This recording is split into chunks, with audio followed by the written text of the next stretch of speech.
Oh, it did it right off the bat. Interesting. Okay, so we just got a few more seconds, and then we can do what you want. And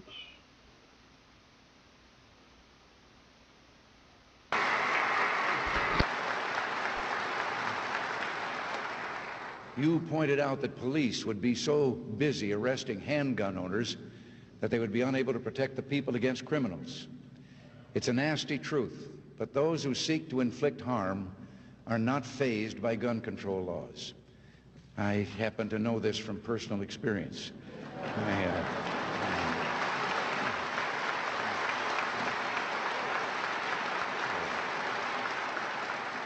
You know, I've always felt a special bond with the members of your group. You live by Lincoln's words. Important principles may and must be inflexible. Your philosophy put its trust in people. So you insist on individuals be held responsible for their actions. The NRA believes that America's laws were made to be obeyed and that our constitutional liberties are just as important today as 200 years ago. And by the way, the Constitution does not say that government shall decree the right to keep and bear arms. The Constitution says the right of the people to keep and bear arms shall not be infringed.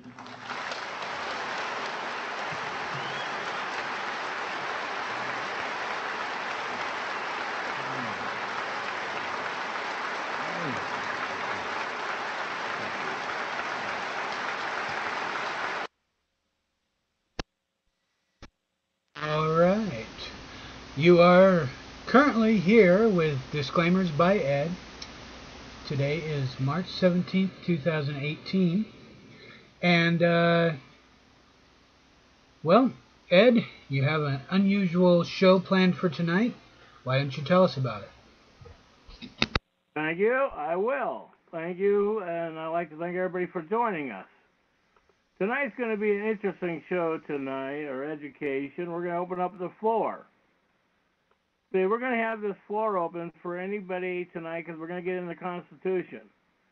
We had a wonderful listener that suggested a whole bunch of stuff for tonight's show. And so I want to bring that in tonight for everybody so this way it works for all. See, the one thing about comprehending the Constitution is how it works for we the people. And we are the people. And we lost a couple of good people in the battle this last week. And it's one of those sad things, but they were elder. So, it's just bringing up a thought. We don't have to bring up names. That's not the issue. People know. So the bottom line tonight is that we're going to get into the Constitution. We're going to have an open forum. And I did suggest to my producer that if anybody overspeaks one another, including me, to mute us. Because that one thing is that we are supposed to have respect for one another. So this open forum tonight is going to be interesting to see how this goes. And this is the one thing that, we can all enjoy.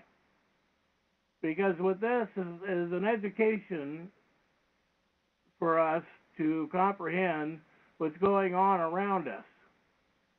Now, we know a lot of the judges and all this stuff that are playing these games, they know it. And that's the point, is filing these criminal charges on these men and women. People say, well, Ed, that doesn't mean nothing. Ed, why would we want to do that? Ed, we're scared. Now, let me tell you, I last week emailed the House and Senate of the state of Oregon to ask them who owns the children. Now, I'm getting ready to email the House and Senate again on the rights of transportation. And where the disability funds have gone, too. Because, see, that money that is supposed to go to disabled for transportation has gone into county transits in our state. Now, with compliments of Kate Brown and Terry Thompson and Don Lindley, Lincoln County. So this is the thing that is knowing what your constitutional rights. So when you file on these men and women, it does matter. I mean, sometimes I don't get a response, but they know I know that they know that they know. So that's the whole point is with the conversation tonight is to get into what is the Constitution? What does it mean to each one of us? What does it mean on the faces of the paper? You know, do we have heritage going back to that instrument itself? And if not, how far does our bloodline go in our heritage that claims our heritage? So, I mean, these are just thoughts that, you know, we go through these things. And so tonight is an open forum. So I want to be able to throw the first thought out. What does the Constitution mean to first whoever wants to speak up?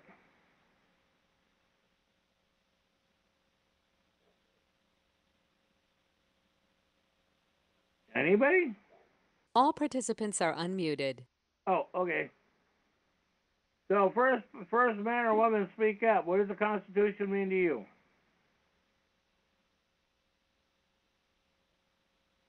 Hello? Hi, Ed. This is Dave. Go ahead, Dave. Unmuted. Well, the Constitution should mean to everyone, as it's supposed to be, the supreme law of the land. And if it is the supreme law of the land, it is up to every individual, man, woman, to know it, know how to defend it, and know how to preach it. It is your Bible as the supreme law of the land. So it contains your Bill of Rights. And no one is supposed to infringe upon your rights as a native-born American. So I think people need to take some time, get a copy of the Constitution, read it, read it, read it 3 times so that you totally comprehend it. Nothing is understood until it is read over and over and over again. So, Dave, what does it mean to you? What does your bloodline tie back that has a meaning to you? Well, my bloodline goes back to Robert Morris, who was one of the originators of the Constitution. He signed all 4 documents leading up to the Constitution. He provided over $1 million when we had the Revolutionary War. 2 of the presidents of the United States lived in his homes, rented property from him in Philadelphia.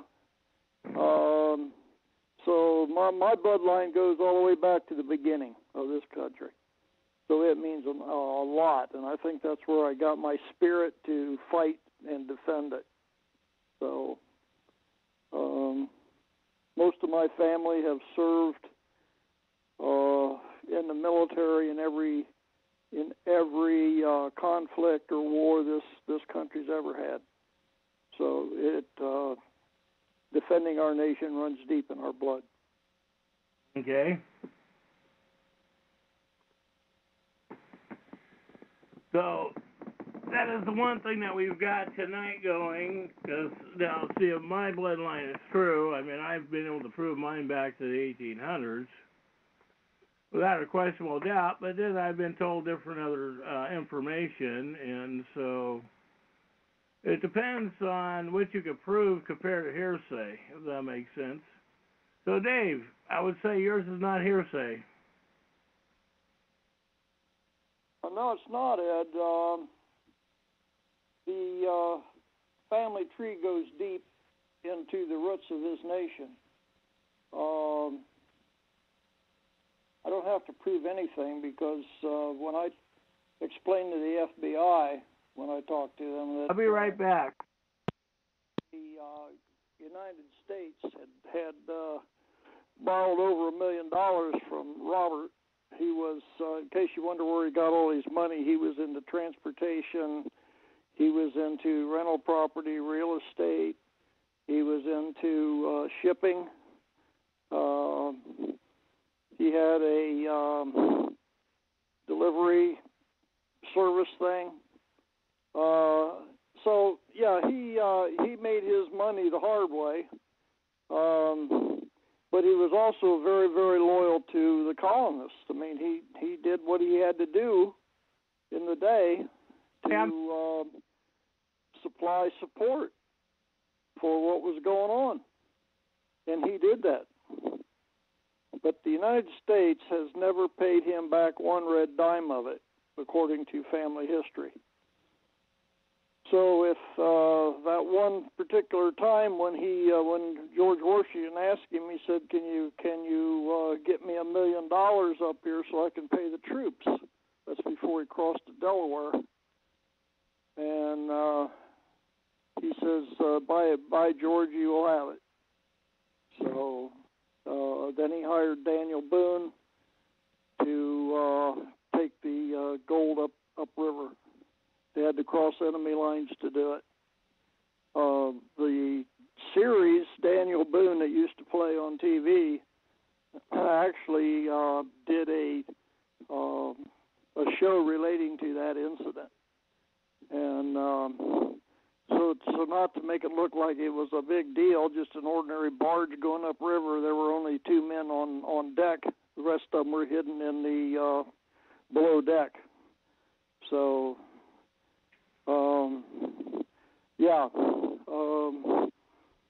Our family history goes deep, and I'll fight for this Constitution if I have to. Because now, my letters to Congress seem to be going nowhere. They don't want to talk to me. They don't want to acknowledge anything. I've sent them affidavits. I've got over 10 boxes of letters. It's 10,000 documents that I've either written, emailed, or faxed to D.C. to my supposed elected officials who blow me off. Oh, yeah, they can't respond. See, now what I'm getting ready to do is I'm putting in this letter dealing with my property taxes because I'm fighting that right now. Mm-hmm. And it's like I've already got one state representative on video admitting that property taxes are voluntary. All taxes are voluntary. Well, we know that, but I'm saying is I've got one state representative on record admitting to it. Oh, good. So this is the thing that I'm saying is I'm putting this evidence in, and I've got those videos that I sent you when I brought it up at the Oregon State House and Senate where the former state attorney or the county district attorney tried to have me assassinated and is jail. Oh, they wouldn't do that to you, Eddie. Yeah, I know. They love me with a passion. So, but this is what I'm saying to people, is that you can't live in fear of what you believe in. No. You know, I mean, we've got a lot of guys out there that preach fear on the Facebook and the internet.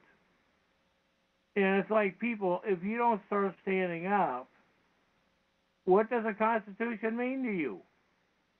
Does it have any value to you, or does it, you don't care?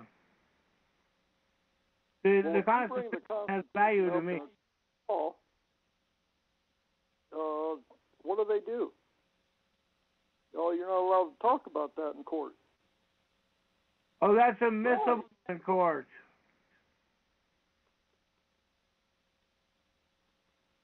So what happens is the minute you bring up the Constitution, that puts a red flag in front of the judge that you're a troublemaker. That's right. And that is, oath of office very clearly states to protect and serve and defend the Constitution for the United States of America, so help me God. Right. Not a preamble. So We really, really, really need to badmouth the court when you're in court. You're not an officer of the court, he can't hold you in contempt. You can hold him in contempt. That's right. You are, ladies and gentlemen, the government of the United States. What does that Constitution say at the beginning? Here, let me get this for you. It says, "We, the people of the United States, in order to form a more perfect union, establish justice, promote the general welfare, secure the blessings of liberty to ourselves and our posterity, do ordain and establish this Constitution for the United States of America." Now, basically what that little paragraph said is we, the people, are the first branch of government. Always, always, always. It mentions not one word about the government, the people, the hired and elected officials. We, the people, the men and women of this nation, are the first branch of the 4 branches of government. And don't anybody ever forget it. I wrote to the Office of Management and Budget, and I said, since we the people are the government, I would like one OMB number that we could put on our letters when we address Congress or we address the President that would very plainly state to him, your boss is talking to you. Mm-hmm. I haven't heard one word back from Congress nor the Office of Management Budget on that request. And I've requested it 3 times. So we, the people, need an OMB number from the Office of Management Budget. And I think we ought to demand it. Go ahead, Ed. You're right, and that's the one thing that we are bringing out. That's the whole point here, is bringing out the structure. Now, I file my paperwork all the time. And I'm not going to stop filing my paperwork. And when I do my paperwork, I make sure that the FBI, the CIA, everybody gets it. Prove me wrong. That's the whole point. I've established that in affidavits that they failed to respond to. Well, I know that. It is their duty as the elected servant to respond to your communications. Mm-hmm. And if they don't do it, let's see, who do we go to have them reprimanded? That's the point. We're supposed to have these boards appointed in our states when they violate their constitutional oath. And it's interesting because these boards are running scared. They should be.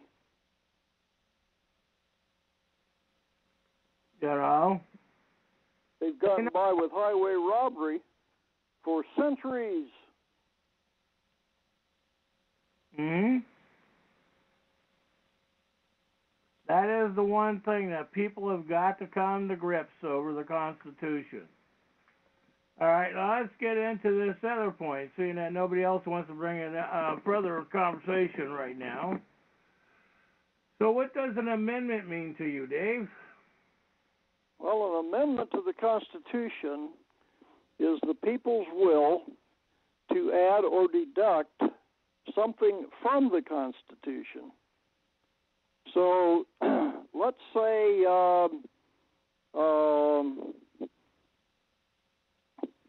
we want ants to have liberty. We're not allowed to step on an ant. So we could make up a constitutional amendment stating that, and then all ants would have the right to move about freely without concern of being injured. Okay, that would be done in the form of amendment. Now, say we want to change one of the amendments that's already there, or the one of the sections in the Constitution. Now, and we write up the Dave, would that have voted on if by? necessary, we submit it to all the states for them to read it, make amends to it, and then it goes into Congress, where the Congress would issue a darn it, I can't remember what the name of it is. Dave, aren't we the people supposed to vote on that equally? A bloodline, not immigration. They have to draw it up on an instrument to go to the states in the form of a ballot. That's what I was trying to remember. Right. And then each individual state votes on it, and then if it passes by, 2/3 majority, it becomes law. Right, but see, that means 2/3 of the House and Senate have to vote. So when you only have, when you got a House and Senate that's like 220 people, and then all of a sudden you only got 70 people that vote on something, that's not 2/3, so it doesn't become anything. Right. There's also... People have to vote on it first. Hang on a minute. The election between the states, as they vote on it, yay or nay, that it has to be approved. Hey, Dave. No, I muted him because he wasn't willing to listen. All right, go ahead.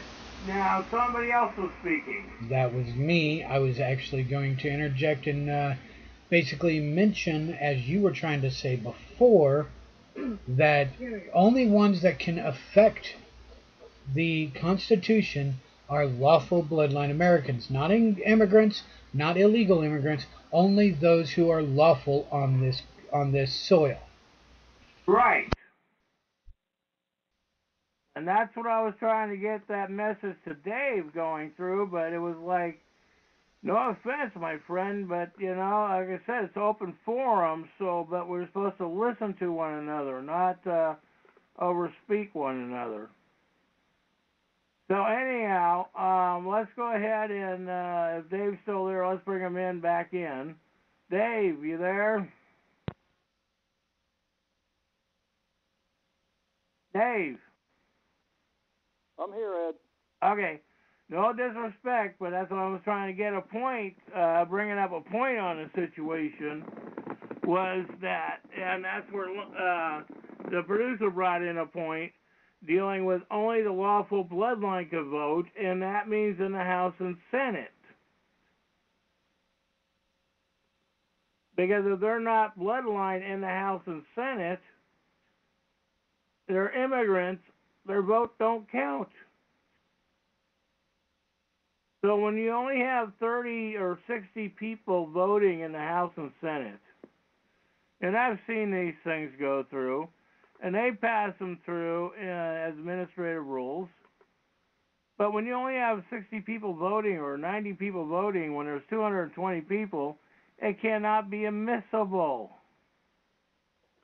It takes 2/3 of their vote by the Constitution to make it real. Otherwise, it's not real. And that's where people have got to comprehend. And so when you put your evidence in, and you're serving these men and women with these instruments, because remember, you have to serve these men and women. You have to make sure they're aware. I mean, I did get one confirmation dealing with New York City. All right, they wrote a nice, pretty fair case on the Bundy situation on some of the stuff, but they missed some valuable points in it. So, anyhow, you have to be lawful. Would that be fair to say, Dave? Most definitely. Okay, so this is the point that we're bringing forward. If anybody would like to speak up, speak up. Don't be bashful. Ed. Yes, go ahead. Okay. As we knew, Obama was not Native American. Ted Cruz, not Native American. That female, whatever her name is, she doesn't want to prove her Native Indian bloodline. How do they have say-so if they're in Congress or they're in office if they're not native to the land? Correct. And see, when they're not native, they don't have rights to what they call their rights. They don't have rights in our land. But do they have say so or No, they're not supposed to have say so. This is what's going on with democracy.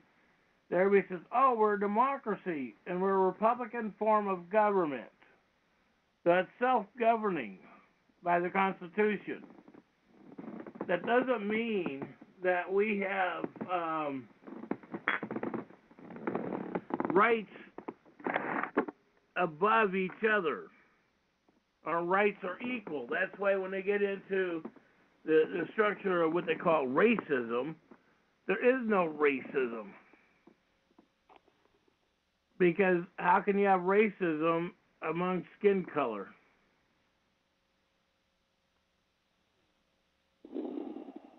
Does that make sense?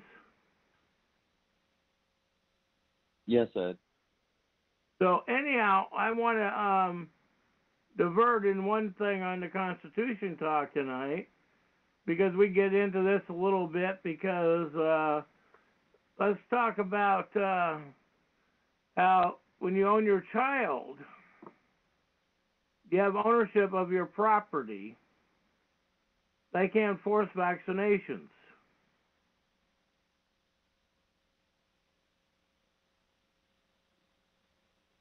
And that's a right that every parent has. Ed?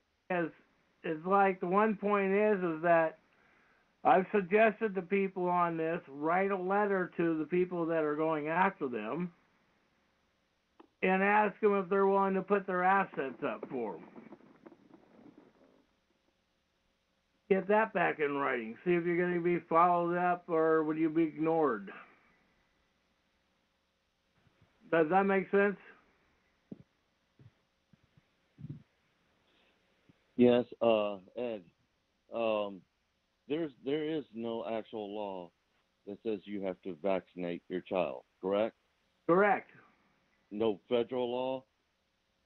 No, and there's actually a thing that I put up a while back ago. Federal law even states vaccinating the child is child abuse. Some states, Ed, have laws that you have to vaccinate your kids now. Yeah, but the federal law came out and said clearly it was up to the parents to decide. That was a federal United States Superior Court decision. If I may. Go ahead. Here's a question. Is it actual law or is it a statute, a code, administrative rule? That was actually passed by the Supreme Court stating that you could use the court case of theirs against any school system. I was meaning what I believe it was David Buse said that some states have made it a law. Are they actual laws or are they statute, codes, or administrative rules? Oh, with the states, those are statute, codes, and administrative rules because they patent those. They do a patent on those administrative rules when they pass them. They copyright them, Ed. Register does. Go ahead. I say they copyright them. Right. And so that is the point that we're dealing with on these circumstances, that we just have so much frustration. That's why I always say, ask them to certify it, bring it back to you, and let them put their name on record. I mean, I have a couple senators that sent me back with Article 1, Section 10. Yeah, it does exist. So some senators reply, some don't. I know it, you know it. And when we get the replies back, we make sure that we print them out and save them. Because they have meaning to them. So it's like the vaccinations that are going on where a parent has to decide if they're going to have their child vaccinated or not.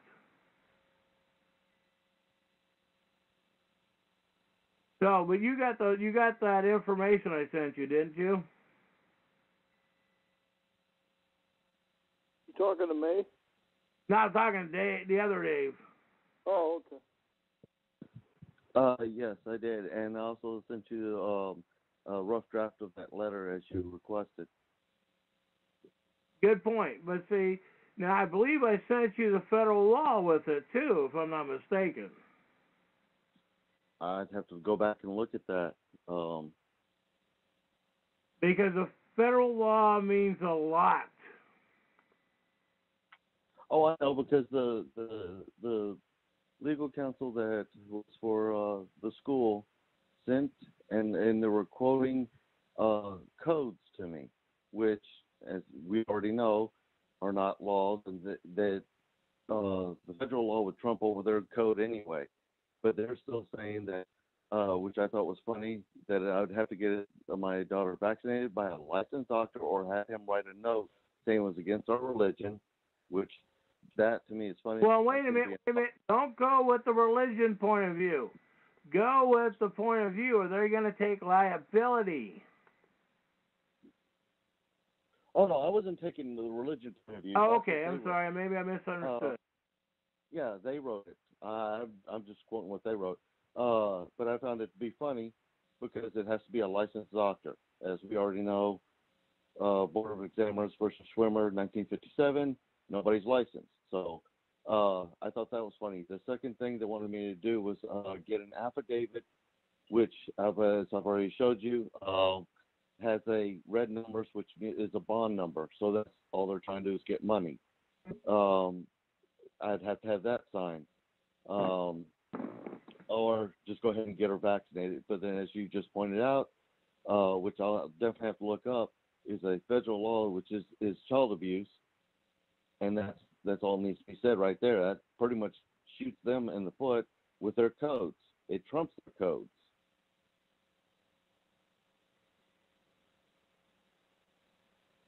Plus, also, what was it, under CFR 21, shows that they do add aluminum to their stuff and mercury to those vaccines. So that's definitely child abuse, because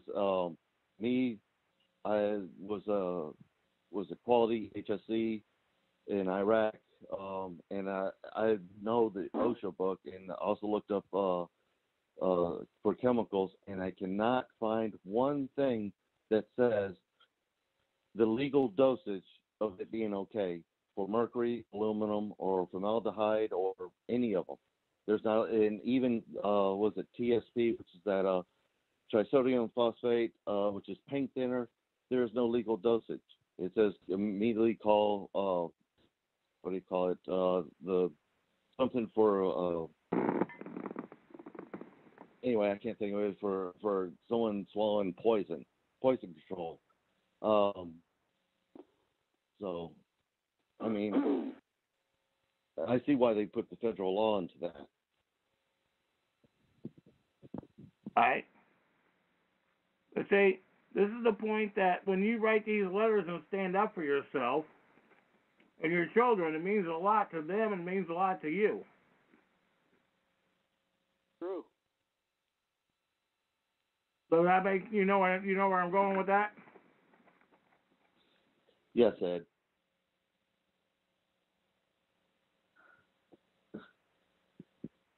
See, it's like we get into the things that people are going after the Second Amendment rights too. Ed, can I interrupt Go ahead, you Dave. for a minute and discuss this amendment process? Go ahead, Dave. This is from the Constitution, my handbook, page 45. Amendments to the Constitution. It says, on September the 25th, 1789, Congress transmitted to the state legislatures 12 proposed amendments, of which the first two dealt with the congressional representation and congressional pay. Number 3 through 12 were adopted by the states to become the Bill of Rights in 1791. So in effect, amendments under 3 of the proposed 12 is our First Amendments. There is normally a 7-year time limit with the possibility of an extension for an amendment to be approved by 3/4 of the state's legislators and to become a part of the Constitution. However, there were no time limits set for the first 12 proposed amendments. Michigan became the 38th state to ratify the second proposed amendment, which dealt with congressional races on May the 7th, 1992. Thus, 203 years after it was introduced, the proposed placing restrictions on the congressional pay raises became our 27th Amendment and the most immediate change to the Constitution. So you have 7 years to ratify an amendment.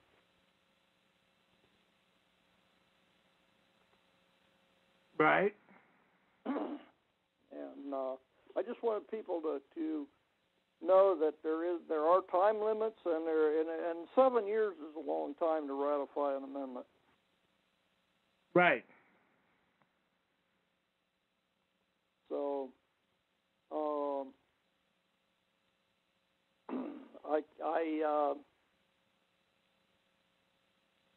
I don't see anywhere in there that we, the people, cannot start a legislative process to amend the Constitution. I see that one point. Well, it's like when I wrote the affidavit on Governor Brown to have people sign that, so that way it was done by de jure, we the people. People panicked over that. Well, yeah. Everybody says we want to do it this way, so I put together a piece, and it's like, we can do this, folks. It's up to us. And then people are panicking. It's like all these people that get their kids kidnapped by DHS. This is the other point that gets to me. You try to teach them the Constitution, how to do this, that, and the other, and they don't want to listen. But then they want you to do everything for them. And that is a correct statement. Autograph, that is right. Never sign. Always autograph. Even though that I've heard interpretation dealing with the Black Law Dictionary says autograph signatures stay or same, but autograph, to my knowledge, has value. And we know that one. Mm-hmm. And sign it in red. Right. Always sign in red. Always put your thumbprint on it. That is the one thing. Always make sure you do that. Was somebody trying to speak up? Okay. Guess not. I heard a little bit of a squeal, but that's all I heard. Okay. All of a sudden I'm fighting with my computer again.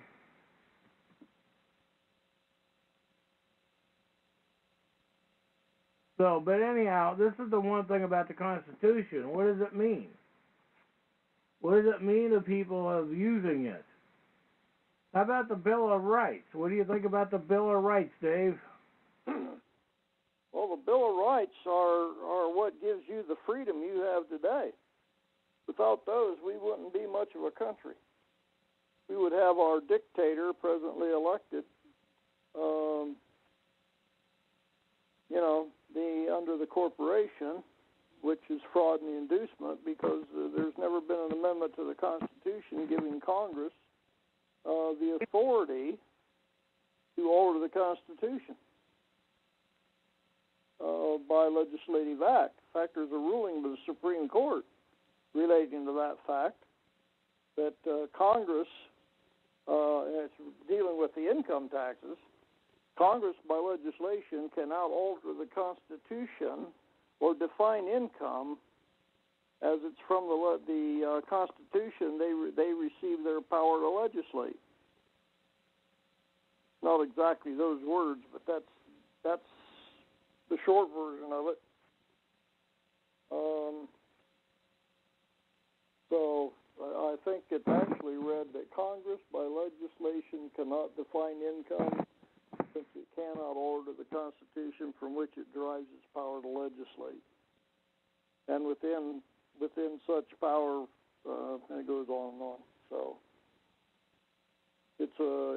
you can find the actual court case on it in Tax Fraud in America on the internet, on Facebook. So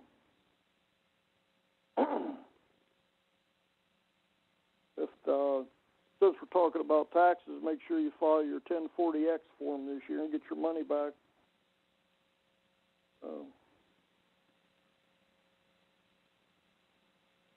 Well, the other point I want to bring in is people need to be aware of. I'm trying to remember her name here. Hang on a minute.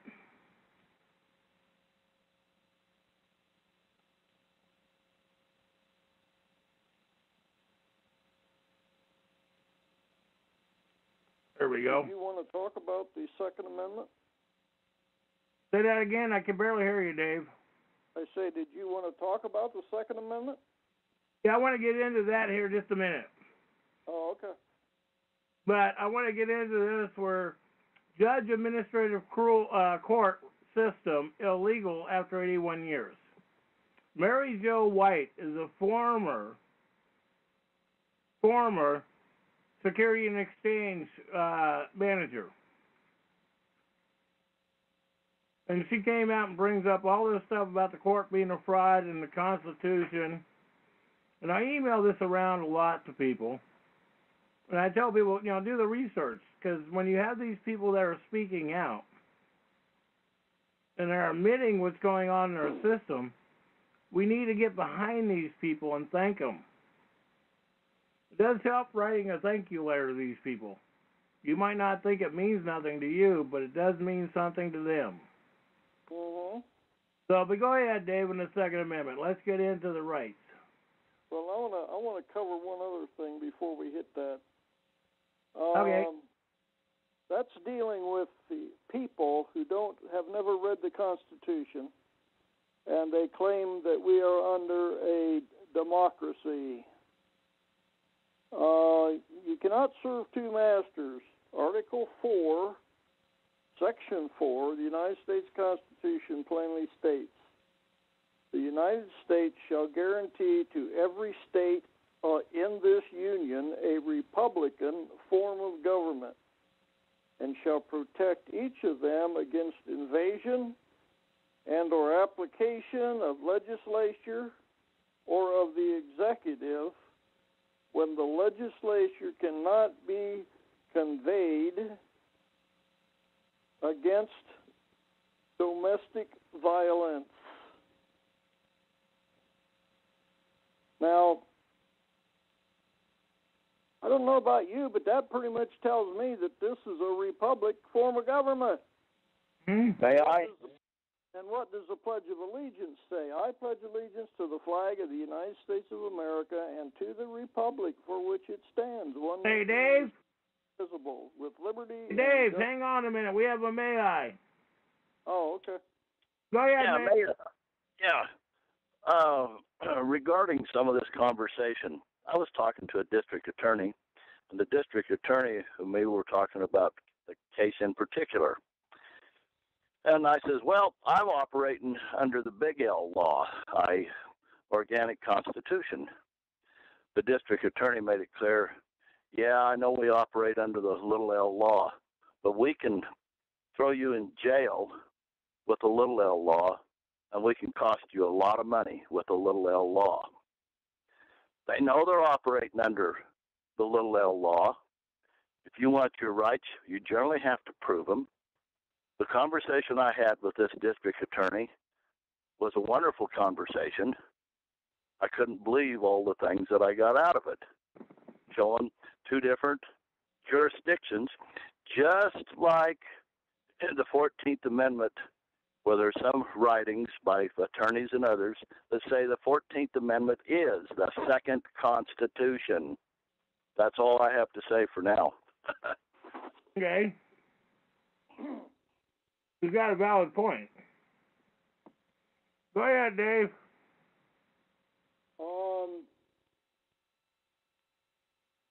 The 14th Do you like it? Amendment.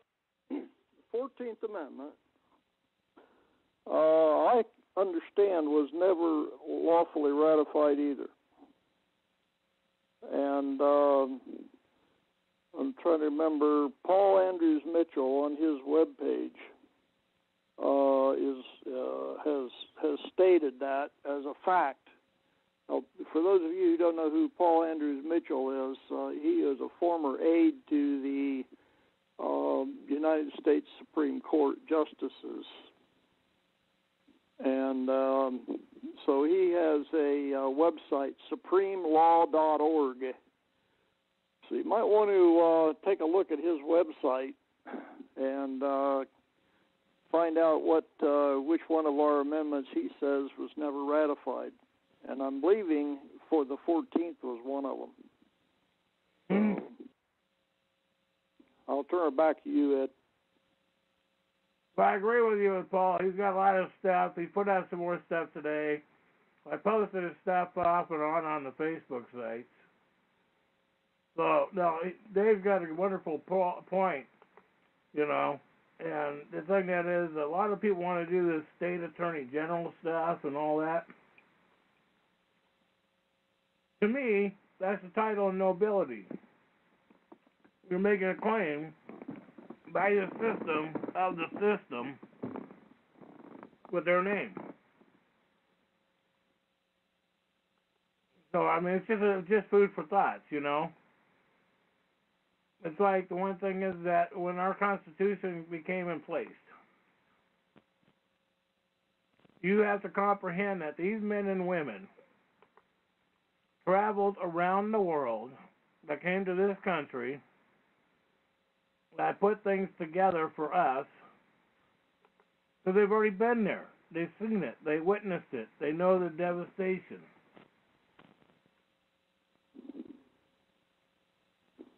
And that's the one thing that people have got to put these things together and comprehend, that these men and women have already been through this. And then they came to this country, and they sat down with the natives, and they learned a new point of structure, new point of life.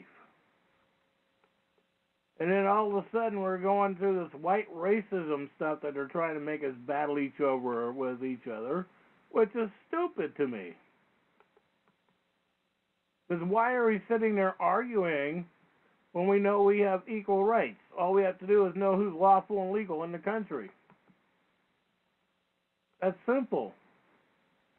And all these arguments that we get involved with are just crazy little arguments. Oh, yeah, and also, too, it does say Republica instead of Republican. We know there's a difference of both have been brought into the circumstances. And like I said, I did put a post out there dealing with the large C of small c citizen.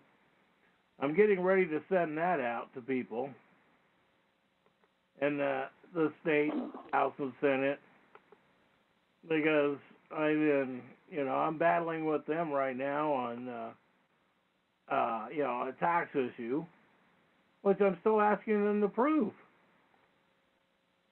They can't prove. Can I prove a point, Ed? Go ahead. Section 9, powers forbidden to Congress, at 8, states, no title of nobility shall be granted by the United States, and no person holding any office of profit or trust under them shall, without the consent of Congress, except of any present emolument, office, or title of any kind whatever from any king, prince, or foreign state. Now everybody's saying, well, we had the 13th Amendment that relating to titles of nobility. It's also under Section 9(8). No title of nobility shall be granted. Now, what happened when the Queen came over here, supposedly visiting our country, and knighted Ted Kennedy, Sir Ted Kennedy? That's treason against the Constitution, people. It says so right here in this section of the Constitution.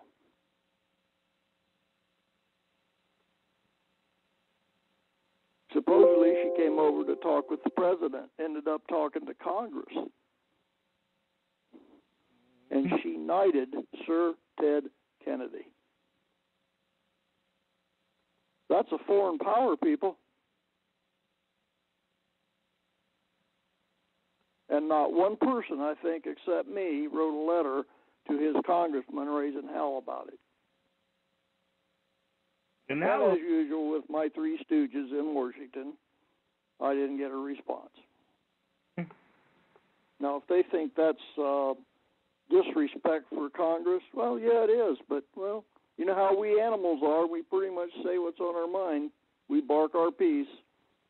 Right. We're not bashful about that one. Yeah, they wrote it. We quote it, right? I think that was a fantastic statement we came up with. Mm-hmm.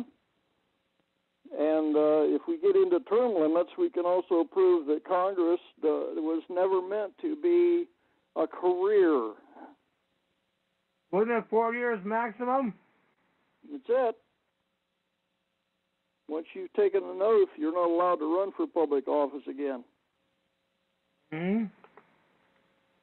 That was done in 1787. Yeah, somewhere around there, yeah. We had a little discussion on that subject when we were talking about the Revolutionary War. So, anyway, just thought I would put that out there. But people need to comprehend the fact that the Constitution lays out the rule of law for Congress.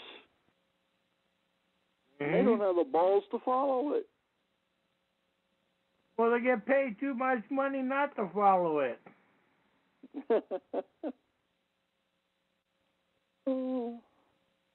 There's another section under Section 10. It says, no state shall enter into any treaty, alliance, confederation, grant letters of marque and reprisal, coin money, eminent bills of credit, make anything but gold and silver coin a tender in payment of debts, pass any bill of attainder, ex post facto law, or law impairing the obligations of the contracts, or grant any title of nobility. That's Section 10.1. Powers forbidden to the states.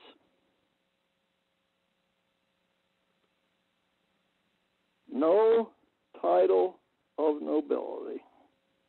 So two places, Section 9 and Section 10, deal with titles of nobility. So any of you esquires in Washington, D.C. and the Congress of the United States today, I will expect your resignations on President, Trump. Why did it slip my mind? President Trump, thank you. Yes. Stroke just sometimes drives me nuts. Anyway, I would expect your resignation on President Trump's desk come Monday morning. Or we can hold you in treason against the Constitution. I'll just honor your oath of office tomorrow and start fulfilling your obligation, and we can forgive.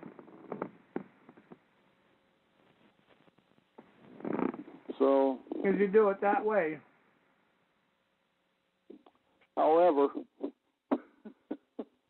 just want to refresh their memory that if you ran for public office and you didn't register as a foreign agent, hey, what are you doing in office? The secretaries of state of all of our states need to look at their United States senators and congressmen, plus their state legislators, and the judges in every county and state to make sure that they're not unregistered foreign agents. If you look under the word "in of court" in Black's Law 8th edition, I think it's page 805 under "in of court." They are registered with the Bar Association. That would be the British Accreditation Registry. So what are we, the people, putting up with British law in our country? Because the preamble of the Constitution very plainly states we're to have nothing to do with the British government. But yet we let these flea flickers run our court system. I have a problem with that. Well, don't forget, people were sold out on Churchill.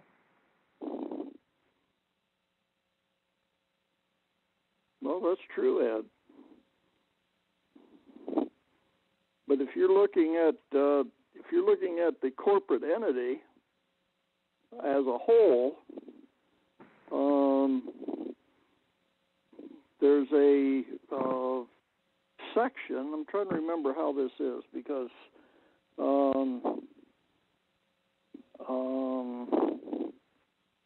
16th American Jurisprudence, 2nd edition, section 177. Any law written in violation of this Constitution is as though it were never written, and no one is obligated to obey it. So if we're accepting titles of nobility in our courts, in our Congress, we've got a problem. I wonder how many members of Congress are communists. But that's another subject, another show. Well, that's why it's so apparent to file your letters with these people. Make sure they're public. Oh, and a post to Facebook, according to the Supreme Court, is public knowledge. So if you've got a letter that was never responded to by Congress, post it on Facebook. Embarrass them.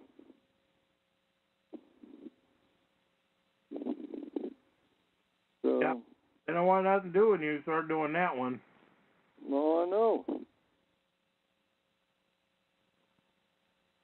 Yeah, I posted one of my letters on Facebook and posted it to, see, what's that one in DC Clothesline. I posted it on DC Clothesline, which is on Facebook too. And the next thing I know, I got booted off Facebook.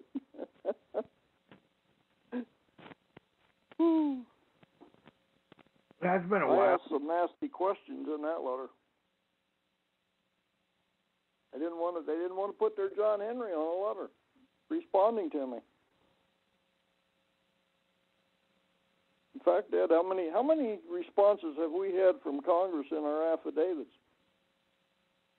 The only response we ever got was on the Constitution one, and that was to give it to Judge Scalia.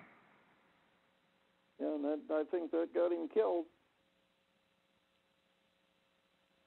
Primarily the only response we ever got back. Yeah. But everything's been filed and recorded in the Secretary of State of Oregon's office. If I may. Go ahead. Yeah. Well, considering that they did not respond back to your affidavit, doesn't that mean that the silence means agreement or consent, which That's means right. that they agree to your affidavit and they agree that it is law. That's true.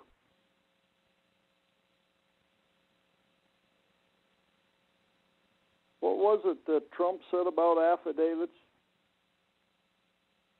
He wasn't going to accept them anymore? I didn't hear that one. Because he works for the corporation, not the American people. Hmm. Can't serve two masters. Sorry. It says in the Constitution, we the people. In fact, I don't see anything in the Constitution that gives the President of the United States executive order privilege. The standard procedure in office is if the head of the president of the corporation wishes to address the employees, he does it in the form of an open office memo, and it's posted on the bulletin boards so everybody can read it. So as far as I'm concerned, well, who holds the president accountable for his executive orders? Right. What branch of the government holds the president and CEO of the corporation responsible for any legislative act that he may put out in the form of an executive order when the Constitution never gave the president legislative authority? Mm-hmm.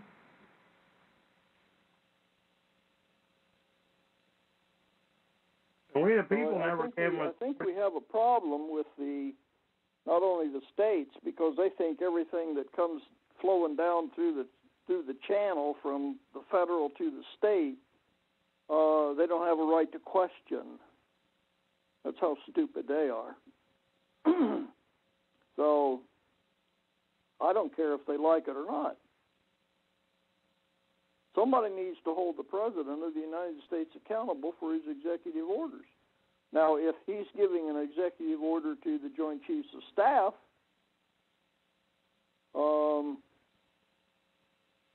that to me, that's a different story, because he's addressing the military. Right. But if he's giving me an executive order, I'm going to tell him to go stick it, because he doesn't have legislative authority.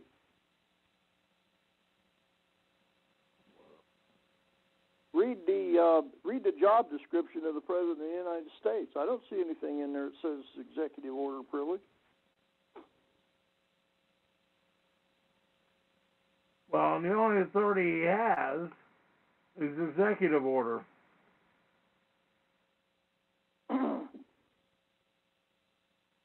That's where people don't comprehend that fact. Everybody thinks it applies to them when it don't. Well, the duties of the President of the United States are outlined in the Constitution. He steps outside those, then he's got a little problem. I always hate when all these people say the Constitution don't apply. Constitution applies to everything, Ed, because it's the supreme law of the land. I know. So I'm trying to get people to comprehend that one and even file their rights on that. Yep. It's like these mining companies, file on the board members.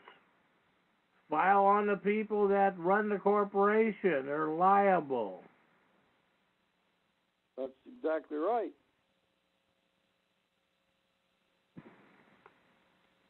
Some people are finally figuring it out and doing it, and they're winning their court cases.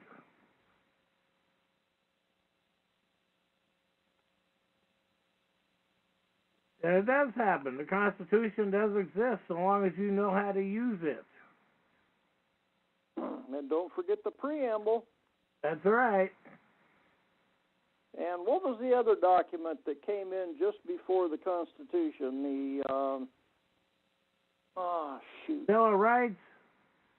No. Declaration of Independence. No, before that. We actually brought it over from England. Magna Carta? Magna Carta, that's what I'm thinking of, yeah. That was one of the documents prior to the Constitution.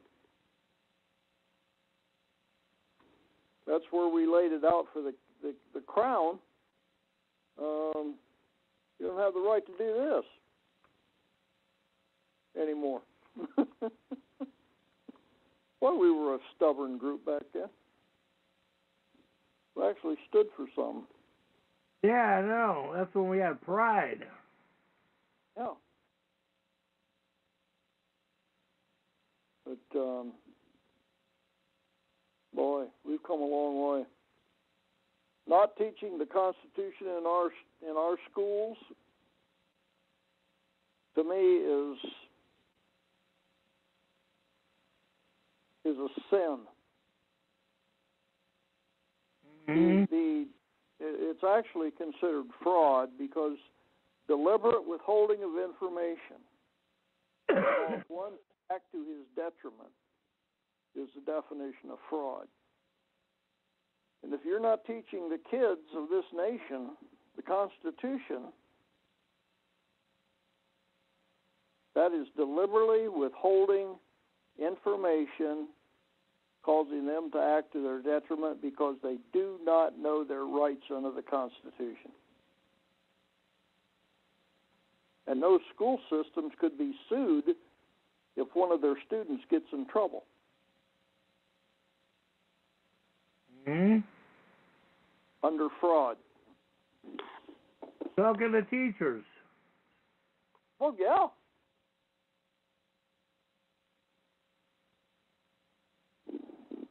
That's the one thing people's got to realize, that these men and women by the Constitution are liable.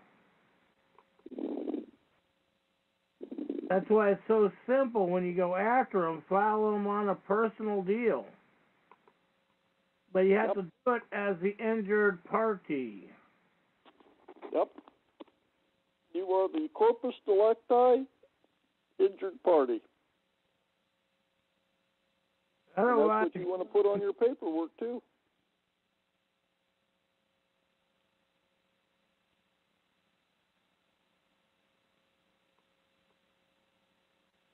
it's so simple comprehending these things of how to do these things. You know, if you read this Constitution the way it's written, Ed, without interpretation, it's pretty plain. Yep. I don't know why we have to have an interpretation of the Constitution. I don't see any reason for it to be interpreted. I agree with you there. Who's interpreting it? That's the one thing that scares me when it comes to attorneys and all that stuff.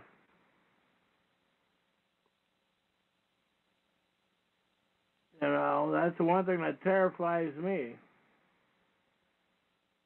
I could never figure this part out of the Constitution, and that's Article 3, Section 3. The trial of all crimes, except in case of impeachment, shall be by jury, and such trial shall be held in the state where the said crime shall have been committed.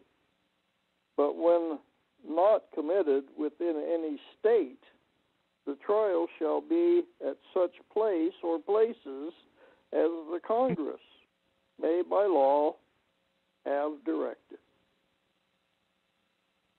And it says here that treason against the United States shall consist only in loving war against them, or in adhering to their enemies, giving them aid and comfort.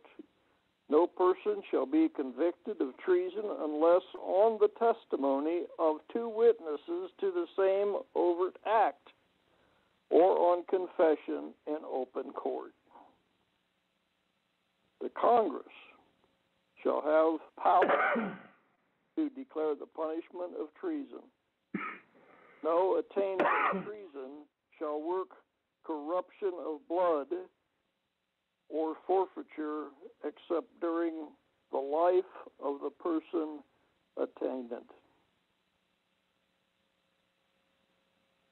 Mm-hmm. So, 2 people witnessing the same act of treason pretty much got them. True. And I think people have witnessed a lot of that lately. Mm-hmm. Because as far as I'm concerned, if you state that we are under a democracy, you just committed treason. So, but anyway, I had a wonderful template to me I just looked at dealing with vaccinations, but I had to add a couple things. I'm sending it back to Dave here right now. 'Cause I want him to see, I added 2 things to it, Dave. Okay. Silence's deal and the Title 42 408. Mhm. So, Yeah. go ahead, Dave. I was going to say, I'm also looking up under Title 42, Section 300 AA, subsection 14. It's showing a vaccine injury table. Right. And it's showing that all the vaccines that they use, it gives a time period for it, and it also starts kind of going into a little more details on the qualifications and aids of interpretation, administrative revision of the table, role of commission, additional vaccine. It's going into a lot more than what you just sent me, so I'm looking further into it, trying to gather all the information I can to see about that, because what you sent me, yeah, I saw it, but I'm looking for more, you know, and you can never have enough information with these people. No, that's a true statement. So, but that's why I added into, I just sent that to you Messenger. That's why I added the 2 things I did add to what you put together, because I like the way you put it together. And I would like to share that probably on the website for people on vaccinations, if you don't mind.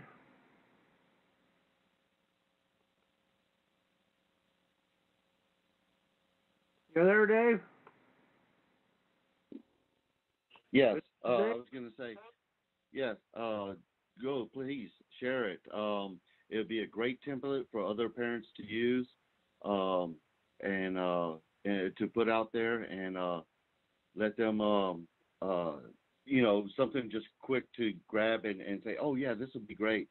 Because I know a lot of this stuff doesn't come easy to gather all this information. You have to research so much information, because it's like playing chess with these people. They want to turn around and because they want to ride on our ignorance, as y'all were saying before, since they've taken out the Constitution or teaching us ethics of our background of learning the Constitution, how to apply the laws to our lives. They're just tearing us up with these statutes, codes, and rules and regulations, and we're just basically like idiots, just going okay. I guess there's nothing else I can do. There is. There's a lot more we can do if we just turn around and, like we said, and even Dave said earlier, we used to stand for something, and we need to get our backbone back and start standing up to these people. They can't keep just railroading us like this, especially if we start applying the federal laws and the Constitution and start taking them to the federal courts and holding them accountable. If we keep listening to these lawyers, oh, well, hey, you can't do that. Yeah, well, That's why they keep saying that, because they want us to be dependent on them, and that's ridiculous. Hmm. Yeah, the laws of the United States, as far as I'm concerned, when it comes to court, goes to the highest bidder. It's kind of a form of extortion. Because shouldn't the law be affordable to all? Not just the rich? Right. So you have overpriced lawyers trying to bleed the devil out of you, and then go into court and misrepresent you, which they know they're going to do the minute you hit the court, because the judge is running a bond, CUSIP, and commodities fraud scheme against you. And that's been proven on the record in tape recording messages to a county prosecutor who admitted it. Yep.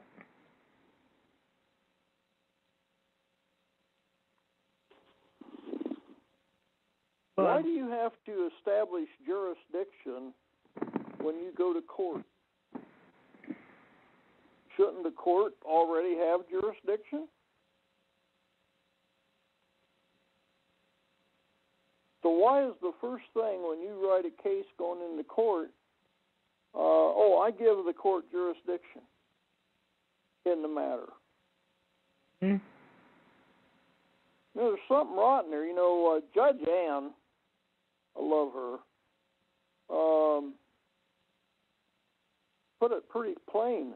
All the courts in the United States are actually pseudo-corporate courts, because all the judges are traded on Dun & Bradstreet as corporations themselves.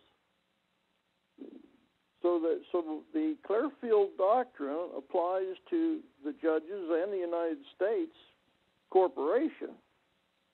Once a government becomes a corporation, it gives up its government entity. So there goes your immunity from prosecution, because you become a corporation, a dead entity, which exists in name only. So you don't have any judicial power or legislative authority or anything over we the people. I love that Clearfield Doctrine. That pretty much states it right to their face. Oh, you want to become a corporation? That too. Fine.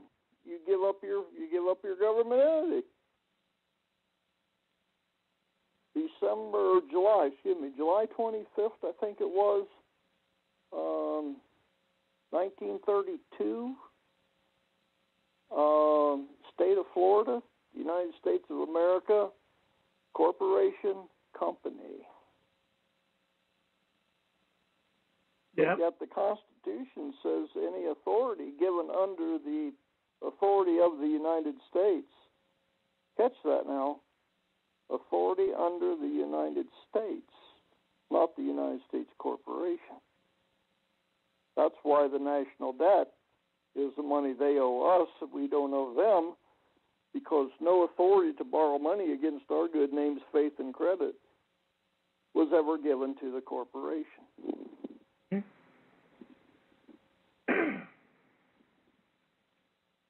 So that's definitely identity theft. I'll expect my money in the mailbox next week. You are hereby put on notice. You were not given the authority to spend money under the corporation. And how many times have you been bankrupt? 5 now? And now you've just, under your own rule, said that, there's no limit to what we can spend money for. I thought we had to have a budget. Amazing. But then again, under the Fair Debt Reduction Act, government's totally funded by the Fair Debt Reduction Act, so you don't need all these taxes. You don't need to charge us for going to court either. Right. Why do the states make out a budget, submit it to the federal government for their funding? Doesn't all money have to come from the federal government? Yep. So if the federal government's running out of money before their end of the year, fiscal year, who's telling the head of the department, hey, buddy, you're almost out of money. You better quit spending? I think we got some loopholes there in D.C. that we allow drunken sailors to run our budgets. These guys are so money hungry, they just couldn't care less how much of our money they spend. Well, it's not our money anymore. It's a Federal Reserve note, right? How do you pay debt with debt? The Federal Reserve note. I want you to think about this, people. The Federal Reserve note. That is a debt instrument. What's the expiration date on it?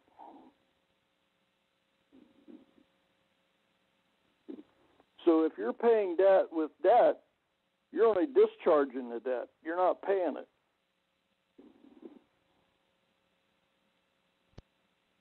And you know where I'm going with this, Ed. If I may, there's also a part in the Constitution, Article 1, Section 10.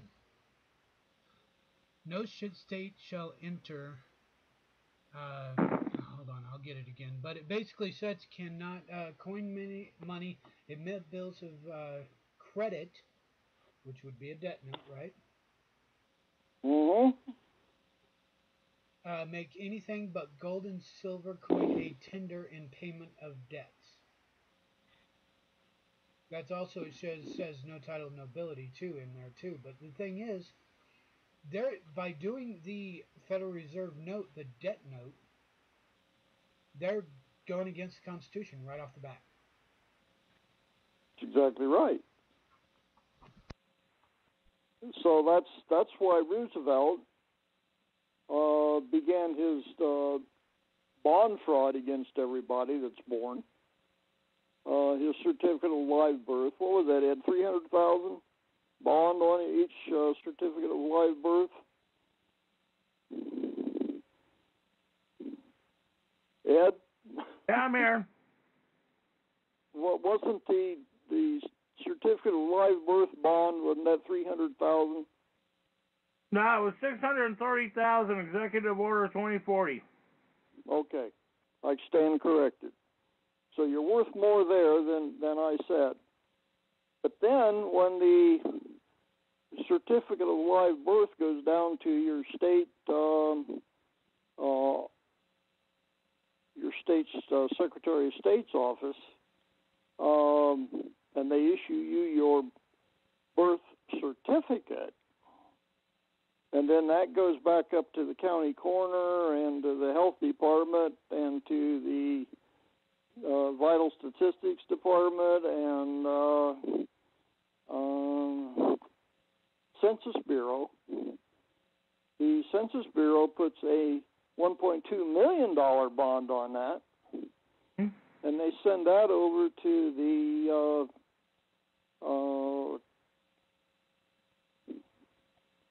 exchange, and the Federal Reserve buys every one of them. So they use your bond, make you pay for it all your life, and then when you die, they cash that bond in and use that to back the Federal Reserve note. But they don't tell you that.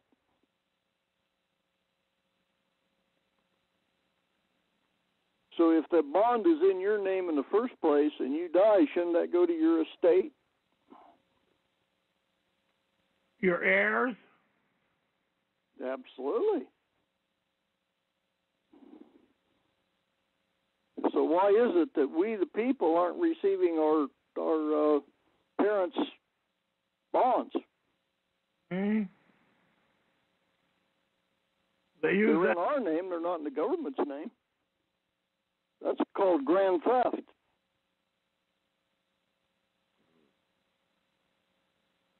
So somebody in Washington, D.C. owes us a lot of money. Mm-hmm. I know when my wife died, I sent a letter to Congress and said, hey, I want my wife's bonds. I didn't hear one word back from my Three Stooges. I think they ignored you pretty well, too. So then I sent it to some government office in Chicago, and I didn't get a response from that either. So then I filed it into the court of record, probate court, and I was waiting to hear back from the Supreme Court on it, and the judge scheduled a hearing. I didn't even have time to have my witnesses come forward, the Supreme Court justices, because I wanted them to explain all these rulings that the court made to the judge and to Congress. But no, nobody showed up for my behalf. Mm-hmm. So the case actually ended in limbo. Nobody won, nobody lost.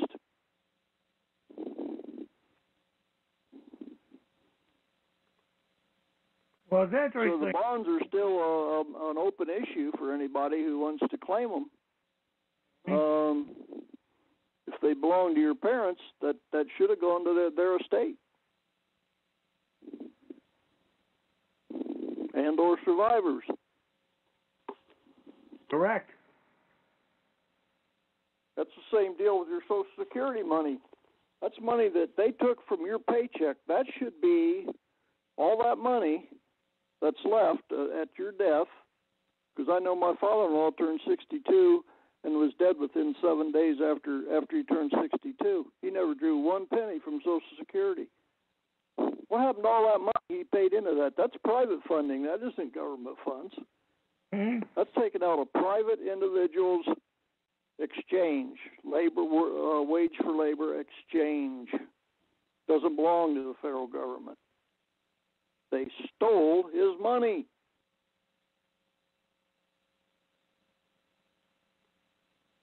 And they steal a lot of other people's money, too. I think it's time we held them accountable. Mm-hmm.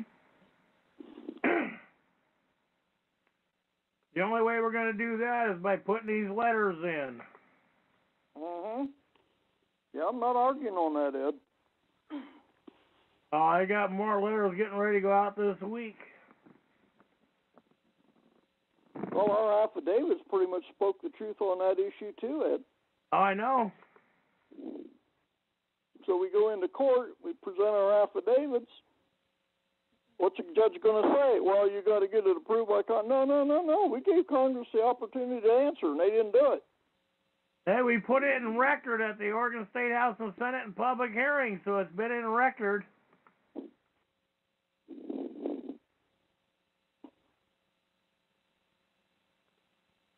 So they can't argue that one. I think you and I had at one time had the Washington establishment pretty much scared. Mm-hmm. Well, remember, I kept on putting that stuff in public hearings at the Oregon State House and Senate. Yep. And it was put on the Oregon House Senate web pages and stuff, turned in as evidence on the state.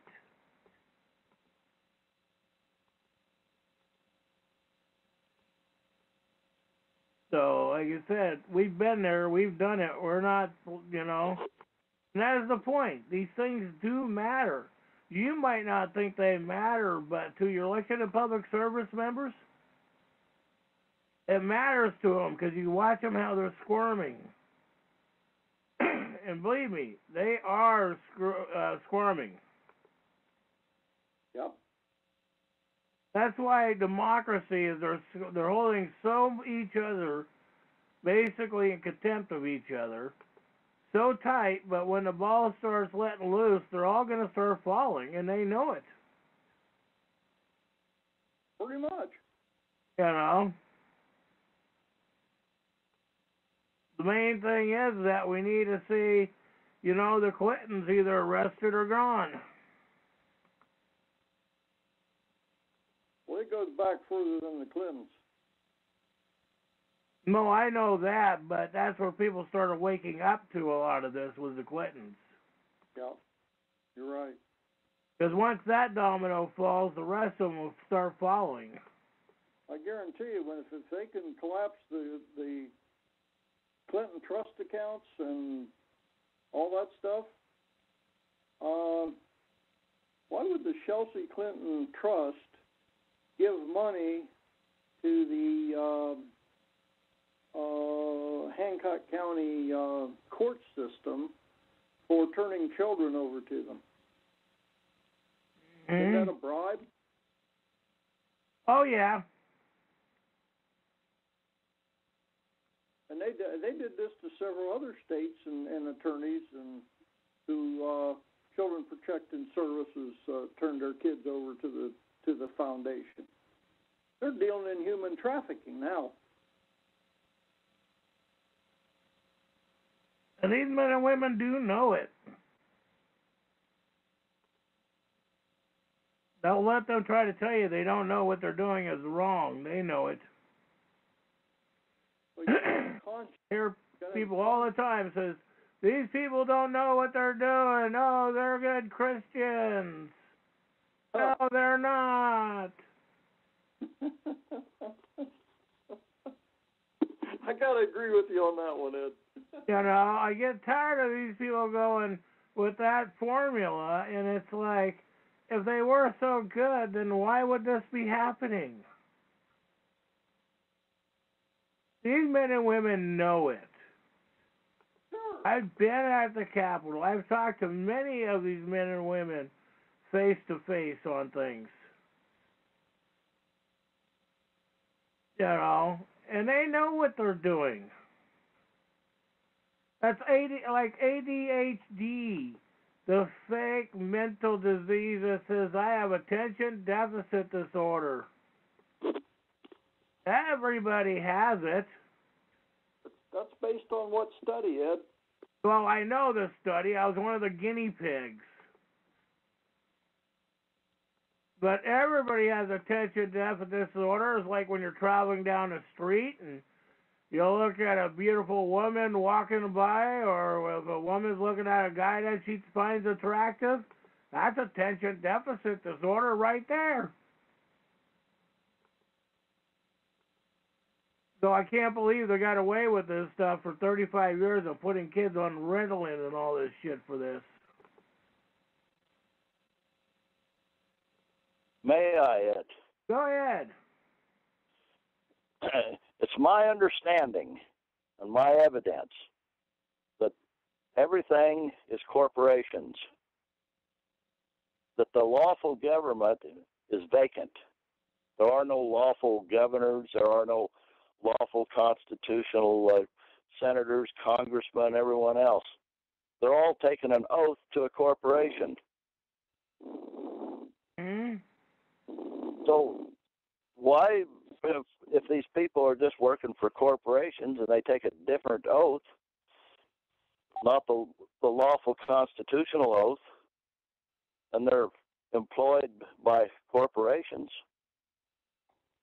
how are they, in essence, violating all these laws? That's Well, a corporation is made up of law.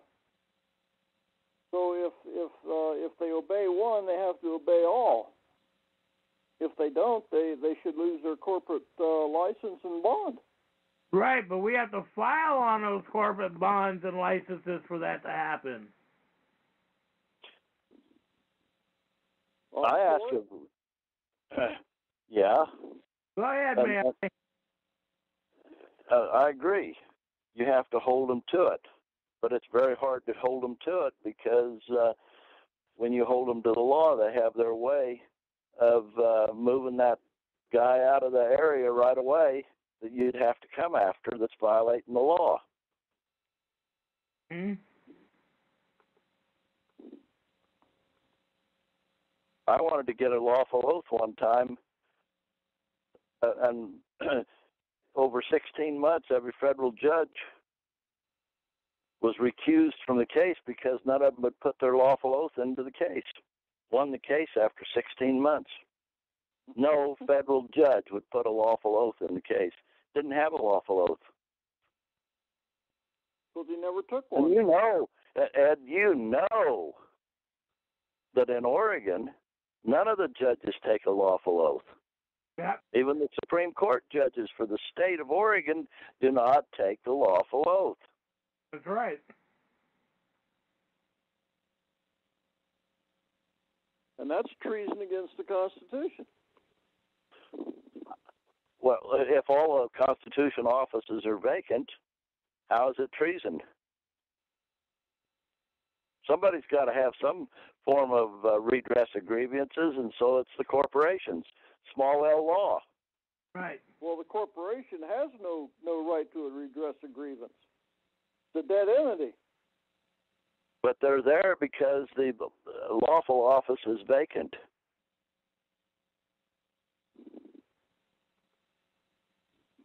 Well, there again, the Clarfield Doctrine goes into effect. They're taking the office under false and fraudulent pretense. Not really. I have, like for some states, I'll take Oregon, I got 3 pages of corporations. They don't hold anything back. I got the tax identification numbers for them. Everything is corporate. Every agency. It's all corporate. Each one of them's got a different tax identification number. Yeah, we know that. Okay. They're not withholding any information. It's right there. Everybody volunteers to go into a corporate process, like the district attorney told me, into that small L law. No, I was kidnapped and put into that situation, but I didn't go voluntarily. Well, I know what you mean. That's the district attorney made it clear that small L law can put you in jail. The attorney's a hearsay witness, and they're putting hearsay testimony into court. But it's a corporate court. I don't give a rat's ass. I know you don't. How you gonna win? How you gonna win the case? That's, you know, the people are going to have to make an amendment to the Constitution that we, the people, are the court system. If the 14th Amendment wasn't ratified, no amendment after the 14th is a lawful amendment. Well, numbers would be out of sequence and everything else. Well, you got your point there. You don't like making love at court to Morticia?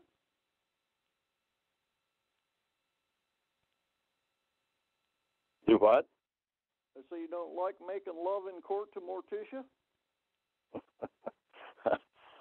Not to morticians, no.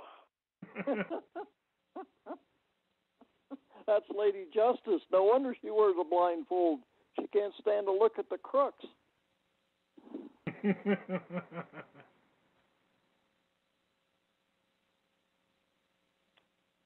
Well, it is amazing how all this has worked into the way it has worked in, isn't it? Yes, it is. You know, and we know that they let certain cases slide through what they call the cracks. Well, they expect you to challenge the jurisdiction. Jurisdiction may be challenged at any time. Oh, I did that in my case, and I never got any response from the court. Well, I did it, and I had a U.S. Marshal in the courtroom to arrest the judge. I asked for the U.S. Marshals to be there. Well, Did you get any?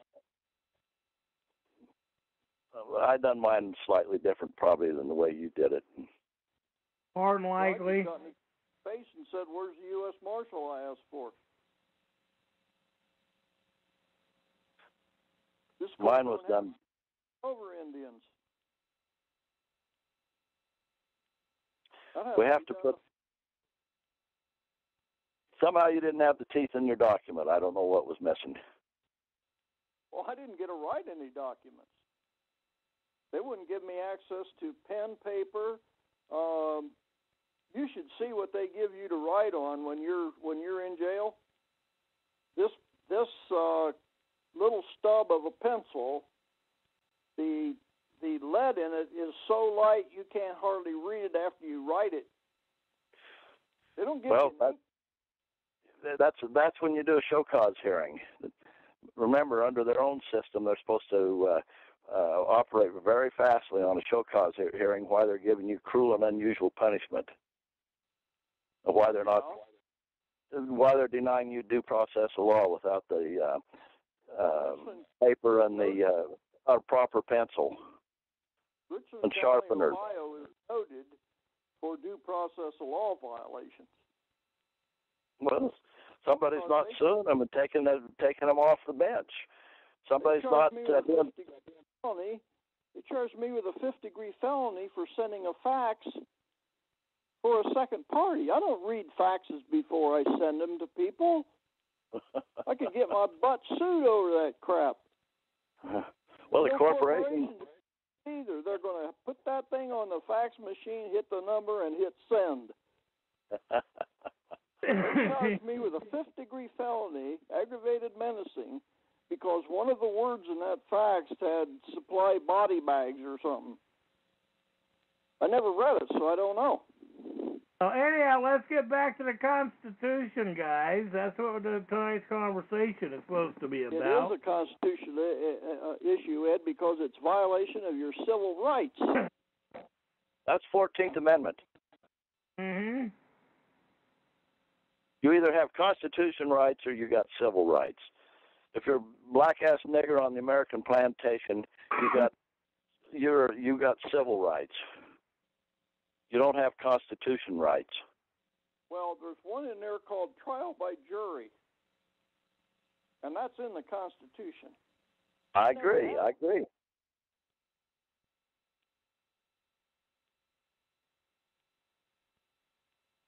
Richland County don't. No, it's there, but getting it done is the other point. So how does this affect the Constitution and how it works on the process?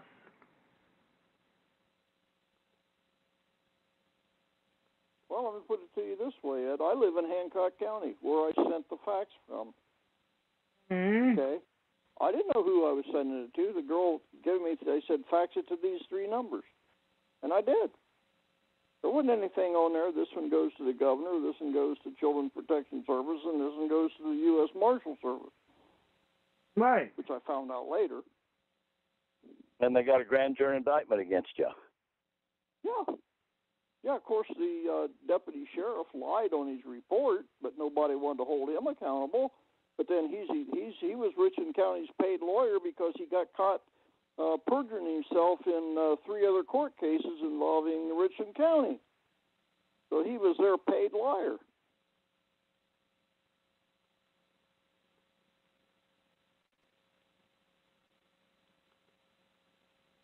Well, it's a corporate court. They can lie, cheat, and steal in a corporation court. Corporations do it all the time. Yeah. Mm. That's just like animal rights. That's a bunch of bullshit if I've ever heard it. Hey! Rights. Like eat my meat. Deer, elk, venison is wonderful meat. Citizens have rights. Cats and dogs don't. Did they ever take any pledge to the flag or an allegiance to the United States? No. How can they have rights? They don't even have privileges. God made man dominion over the animals. God created them. The state didn't. That's why they're so edible. Mm-hmm. I couldn't be a vegan. It wouldn't work with me. So what has priority over the Constitution? Does God's law have priority over the Constitution? Now there's a question for you. Who's God law? What God?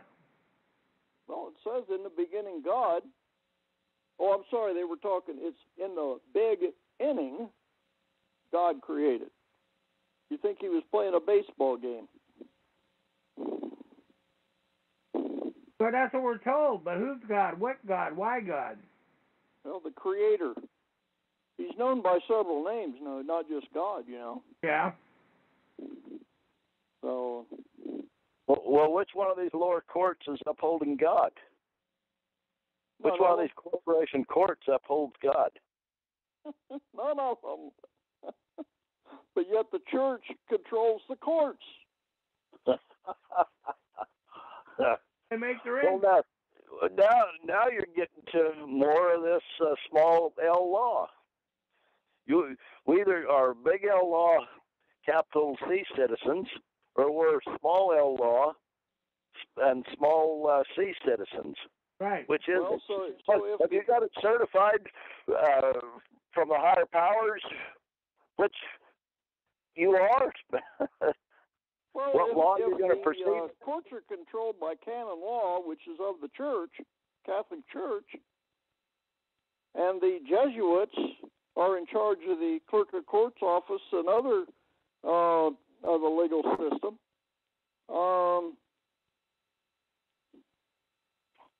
How are you getting a fair trial? Well, you're not, because it's not a constitutional court. It's a corporate court. It's a pseudo-corporate all of its court. corporations. Exactly right. I got a letter back from my judge on the case I filed. I said, I'm sorry, I don't accept your contract offer. I sent it back to him. Then I got a letter from him. Well, you have to be stopped. Why? Because I told the truth. Let him know it was all contract bullshit. I wasn't part of that contract. Right. To form a contract, it's not a one-party system where the judge writes the order, quote, contract, you're supposed to sign it. I told him, kiss my ass.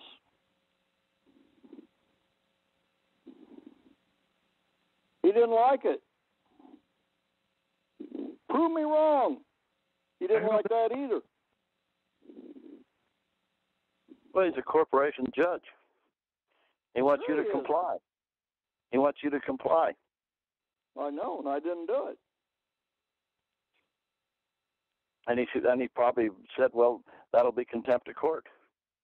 I told him I wasn't an officer of his court that he could hold me in contempt. His court is a counterfeit court. They can do whatever they want. They throw people in jail all the time. The sheriff's deputy just grabbed my arm and dragged me out of court. Ed's got a case from more balls than anybody I've ever met. Ed's got a recent case where the sheriffs are corporations. Mm-hmm. Well, the sheriffs are corporations. They're all traded on Dun & Bradstreet. Every court, Okay. every court and every courthouse is traded on Dun & Bradstreet. The libraries Okay. are traded on Dun & Bradstreet. Everything in your county is traded on Dun & Bradstreet. Okay, nothing's lawful. It's legal, but it ain't lawful. Right. I did some research when I was home. I looked them all up on Dun & Bradstreet and Wall Street. Yep, good for you. That's They're all your traded- evidence. That's They're your all proof. traded as corporations, and none of them have the power to blow your nose. Well, they exercise it, like the DA told me. The Yeah, little that's why L they law run can put you in jail. That's why they run that bond, CUSIP, and commodities fraud against everybody that enters a court. Yep. Judge gets. So like yeah, one- guys, I think we're going to wrap it up tonight. It's getting to Well, I the hope people 2-hour learn mark. something Constitution tonight. You know, we need to continue this next week, Ed. Or tomorrow night. I don't know how many nights you run this, but Well, tomorrow night we're going to really want to get into taxes. oh, okay. Because seeing I'm that good at tax. it is tax season, what they call. So I want to really get into taxes tomorrow night. Right. So with that, why don't we just call it a night for tonight, and tomorrow night we'll get into taxes. I'd like to thank everybody for joining us. The conversation went wonderful. That is what we wanted, to have an open forum, so this way we could go back and forth. And, you know, if people didn't speak up when they would like to speak up, remember, you have to speak up. You have to just speak and pronounce yourself.